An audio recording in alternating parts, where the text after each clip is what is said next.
Why men pull away is one of the most searched questions in the entire landscape of relationship content. Millions of posts, thousands of videos, hundreds of books. And the consensus answer is almost always the same. He needs space. Give him time, do not crowd him. That answer is not wrong, but it is also not complete. And the part it leaves out is the part that actually determines what you should do next. Here is the logic gap I want to open this session with. Most advice treats pulling away as a single uniform behavior with a single uniform cause. It is not.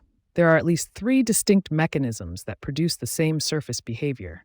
A man becoming less available, less present, less communicative. And each one requires a completely different response. If you apply the right response to the wrong mechanism, you will make the situation worse, not better. What looks like the correct move from the outside is only correct if you first correctly identify what is actually happening underneath. By the end of this session, you will be able to distinguish between the 3 mechanisms, identify the one you are dealing with, and respond to the specific pattern rather than the generic behavior. That distinction is the difference between an informed move and a guess dressed up as a strategy. Let me introduce you to a composite case I will call Marcus and Elena. 6 weeks into seeing each other, steady and warm, nothing chaotic. Consistent texting, consistent dates, the kind of rhythm that feels like it has found its own momentum. Then one evening, Elena says something small and true. Not a declaration of love, nothing dramatic, just an offhand comment about how easy things feel with him, how she has not felt this comfortable with someone in a long time. Marcus goes quiet for a beat, not a rude silence, a processing silence.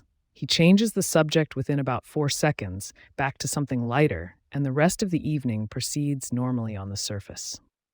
Over the following 10 days, Elena notices the shift in increments so small she almost talks herself out of noticing them at all. He still texts, but the messages get shorter. He suggests they see each other sometime this week, instead of naming a specific day.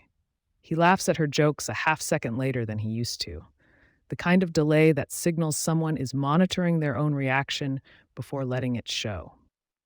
He is still warm when they are together. He is just slightly less present than he was, and the gap between being with him and being without him has narrowed in the wrong direction. Not because he is better when she is not around, but because he has brought a small but measurable layer of glass between himself and whatever is actually happening between them. Elena did not do anything wrong. She complimented the connection. She said something true. She did exactly what is universally described as healthy. She was emotionally honest in a low-stakes way at a low-stakes moment, without pressure or demand attached. And it produced a retreat. What does an honest comment about ease and comfort have to do with a man becoming harder to reach? That is the question underneath this entire session. Before we move into the biological layer 1 of this mystery, take a moment to join our community. If you're serious about mastering these dynamics, hit the subscribe button. We don't just give tips here, we provide the architectural blueprints of the human heart. Layer 1, the words. Marcus never says anything is wrong, because from his own conscious vantage point, nothing is. If Elena asked him directly whether everything was okay, he would likely say yes. And he would mean it in the sense that he is not consciously withholding, not consciously creating distance, not consciously running a calculation about whether the relationship should continue. The gap between what he says and what he does is not a gap of honesty. It is a gap between what his conscious mind believes and what his nervous system is doing in a register he has no access to. You cannot decode this layer from the content of his words, because the content of his words is genuinely not where the information lives. Layer 2, the behavioral pattern, the half-second laughter delay, the vaguer scheduling language, the shortened texts. None of these are large enough to identify individually in the moment, and that is exactly the signature of this particular mechanism. It is not one dramatic withdrawal. It is a sequence of micro-adjustments, each below the threshold where either person would name it, adding up to a measurable distance that only becomes visible in aggregate. Elena only saw the pattern by looking backward across 10 days rather than focusing on any single day within it. This matters because it means the standard response of addressing it directly. Sending a message asking, "Is something wrong or have I done something?" is addressing a pattern that is not yet visible in any single data point, which means the conversation ends with him honestly saying, "No, nothing is wrong," because from his vantage point of any single day, nothing is. Layer 3, the subconscious driver. Elena's comment, "This feels easy, this feels comfortable," is, from the perspective of a nervous system shaped by avoidant attachment, a landmark. It marks the moment the connection has crossed from potential to real, from situation to stake. And here's the mechanism that most relationship content entirely misses. For someone whose internal working model was shaped by early experiences in which closeness reliably produced disappointment, withdrawal, or invasion, the registration of a real stake does not produce the same response it produces in a secure nervous system. In a secure nervous system, "this matters" translates to invest more. In an avoidant nervous system, "this matters" translates to "there is now something significant to lose." And the system's fastest available response to "something significant to lose" is to reduce exposure to the thing that matters. Not because the feeling is gone, precisely because the feeling arrived. There is a specific clinical concept worth naming here: fear of engulfment. This is a documented feature of avoidant attachment patterns in which increasing closeness is experienced not as connection, but as a threat to the boundary between self and other, a sense that the self might be absorbed into or altered by the relationship in ways that cannot be undone. This is distinct from fear of abandonment, which produces the opposite behavioral signature: increased clinging as closeness grows. Marcus's pattern is the engulfment avoidance signature, not the abandonment anxious one. Distinguishing between them is not academic. It directly determines which response actually reduces the retreat and which one accelerates it. There is also an evolutionary frame that runs underneath the attachment frame, and understanding both layers is what produces precision rather than good enough approximation. In evolutionary terms, the capacity to bond deeply also created the capacity to lose deeply. And a nervous system running millions of years of inherited calibration around survival risk does not wait for conscious reasoning before it responds to that risk. The detection of a real attachment, something worth protecting, something that can be taken away, activates the same preparatory withdrawal that would activate in response to any significant environmental threat. Marcus is not making a strategic decision about Elena when he creates distance after she says something true and warm.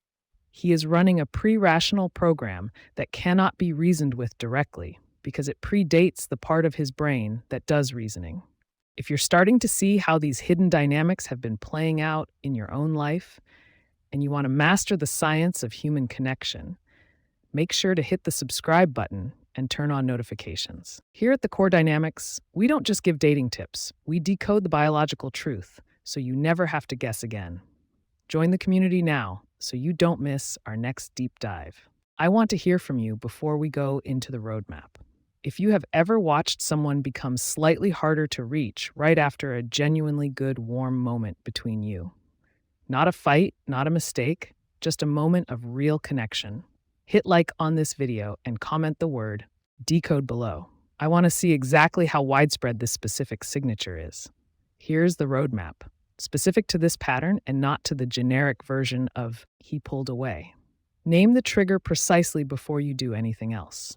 Go back through the timeline the way Elena did and identify the specific moment or exchange where the shift began.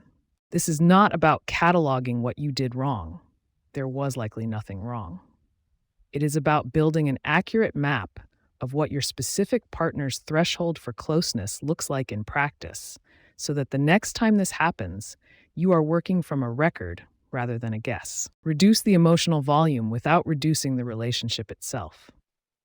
The two available instincts here: withdraw completely and hurt, or escalate warmth to prove the connection is safe, both intensify the stimulus that caused the retreat in the first place. The correct response is neither. It is smaller. Continue showing up with the same baseline warmth, without escalating declarations, without naming the pattern out loud in an accusatory way, without the "are we okay" message more than once.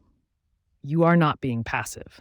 You are refusing to hand the nervous system more of what it is already running from. Give the retreat a runway rather than a deadline. This mechanism typically resolves within 1 to 3 weeks if it is going to resolve on its own, and the resolution is almost never dramatic. Watch the trend across that window rather than reacting to any single day within it. A steadily narrowing distance over 14 days is an entirely different situation from a steadily widening one, and only the runway lets you see which you are actually in. Watch for the return signature and know what it looks like. When someone with this pattern moves through a retreat cycle and returns, the signal is almost never a grand romantic gesture. It is increased directness. He names a specific day instead of sometime this week. He initiates a plan rather than responding to one. He makes a concrete reference to a future thing you will do together. Directness is the return signal. Sentiment is easy to perform. Directness is not. Learning to read directness as warmth is one of the more useful recalibrations available in this dynamic. Decide your own threshold in advance before you are inside the next cycle. Not every avoidant withdrawal pattern resolves into a stable relationship. Some do, and move forward into something more grounded once the nervous system acclimates to real attachment. Others repeat cyclically without resolution because the underlying pattern is more deeply rooted than any single relationship can address. Decide, in a calm moment, how many cycles you are willing to witness and remain before you revise your conclusion about the long-term shape of this particular connection. Having that number decided outside the emotional weight of the cycle itself is what protects you from making that decision under the worst possible conditions. So what happened with Marcus and Elena? The retreat lasted just under 3 weeks. Elena held her volume down without disappearing. Present, warm, not flooding. Marcus, on an ordinary Tuesday with no particular occasion, sent a message naming a specific restaurant for a specific night 2 weeks out. Not an apology, not a declaration, just directness, returning in the only register this nervous system knows how to use for warmth. Elena recognized it for what it was, matched his pace rather than rushing the repair, and the relationship that continued from there moved at a speed Marcus could actually stay present for, rather than one that periodically triggered the withdrawal cycle all over again. The pulling away was never proof the connection was not real. In this specific pattern, the pulling away is frequently the proof that the connection was real enough to register as a stake, which is precisely what made it too much to hold without first retreating to a safer distance and finding the floor again. If this decoded something for you, subscribe to the Core Dynamics. We release a new session every week, breaking down exactly this kind of hidden pattern with the precision it deserves. And in our next session, we decode the subconscious signs that a man is falling for you, but is not yet able to say it, what his behavior reveals before his words catch up. I'll see you there.